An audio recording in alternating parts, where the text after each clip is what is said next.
মহাকাশ গবেষণা সংস্থা নাসা। গবেষকদের মতে বস্তুটি আমাদের চেনা কোনো জগতের নয়, এটি অন্য কোনো নক্ষত্রের আকাশ থেকে ছুটে এসেছে।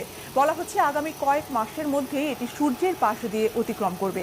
কিন্তু প্রশ্ন উঠেছে, এটি কি আমাদের জন্য হুমকি? ডেস্ক রিপোর্টে আরো জানাচ্ছেন ইমরান মাহমুদ। আমাদের সৌরজগতে ঢুকে পড়েছে বাইরের এক রহস্যময় বস্তু। বিষয়টি নিশ্চিত করেছে মহাকাশ গবেষণা সংস্থা নাসা।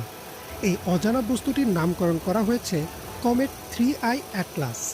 এটি এমন একটি ধূমকেতু যা সৌরজগতের বাইরে অন্য কোনো নক্ষত্রের আকাশ থেকে ছুটে এসেছে। এই ধরনের বস্তুকে বিজ্ঞানের ভাষায় ইন্টারস্টেলার অবজেক্ট বলা হয়। সহজভাবে বললে এটি আমাদের পরিচিত গ্রহ নক্ষত্রের কোনো অংশ নয়। প্রথমবারের মতো এই বস্তুটিকে 2025 সালের জুন মাসের শেষ দিকে হাওয়াই দ্বীপের অ্যাটলাস টেলিস্কোপ দ্বারা শনাক্ত করা হয়। ইয়াহু নিউজ জানিয়েছে এটি আমাদের সৌরজগতের আসা দ্বিতীয় প্রমাণিত ইন্টারস্টেলার